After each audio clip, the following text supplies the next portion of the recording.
আমরা আমরা এই অফিসে যতটুকু দেখেছি সেখানে ওনাদের নিরপেক্ষতা দেখেছি এবং সকলের সামনে ওনারা কথা বলেছেন, কিন্তু বিভিন্ন জায়গায় যেমন দেবিদ্বারে সেখানে ঋণ খেলাপি যেটা হলো হাসনাত আবদুল্লাহ আপত্তি তুলেছিলেন, সেটার এখনও সুরাহা করা হয়নি এবং বিভিন্ন জায়গাতে আরও আছে প্রশাসন বিএনপির দিকে ঝুঁকে পড়েছে, তারা সেই বিষয়গুলো আপত্তি তুলেছেন। আমরা এই পর্যন্ত এখানে আপত্তি পাইনি। আমরা মনে করি ঢাকা 8-এ পলিসি বেসড একটি সুষ্ঠু ইলেকশন হবে, এখানে পেশি শক্তির কোনো মহড়া হবে না, মাফিয়াতন্ত্র কায়েম হবে না।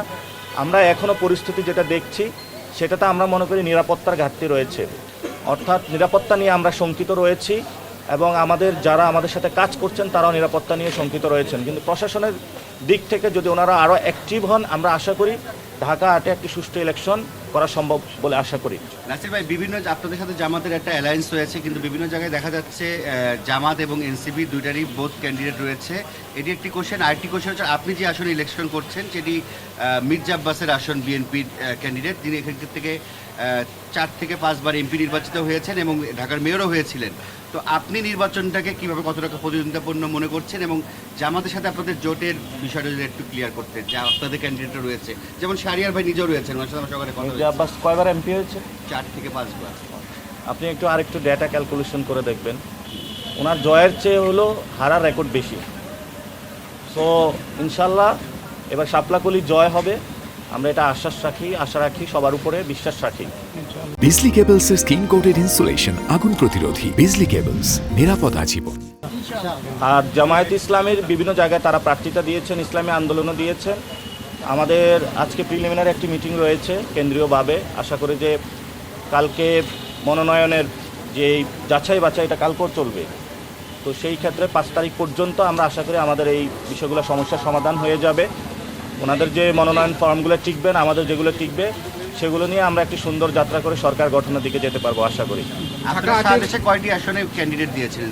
এটা আমরা স্পষ্ট করেছিলাম, আজকে কালকে যাচাইয়ের পরে এটা আসবে। আমাদের টোটাল আমরা 47টা দিয়েছিলাম, এর মধ্যে একটি অ্যাকসেপ্টেড হয়নি, ওনার একটু সময় লেট হয়ে গিয়েছিল, বাকিগুলো অ্যাকসেপ্টেড হয়েছে।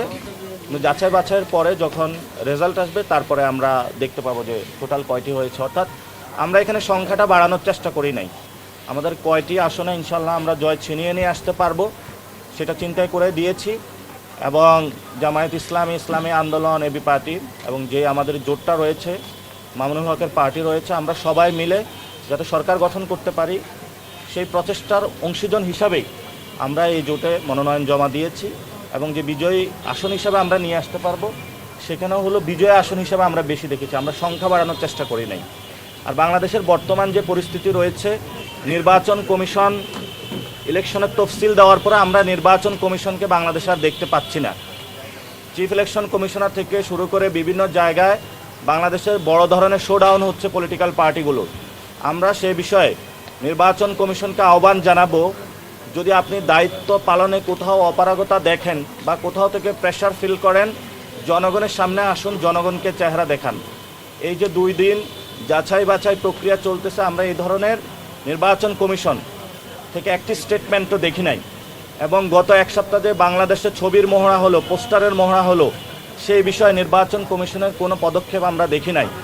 বরঞ্চ একজন কমিশনার নিজ থেকে আগ বাড়িয়ে কথা বলেছেন যে নির্বাচন কমিশনের যে বিধিবিধান দিয়েছে সেগুলোর ভায়োলেশন হচ্ছে না।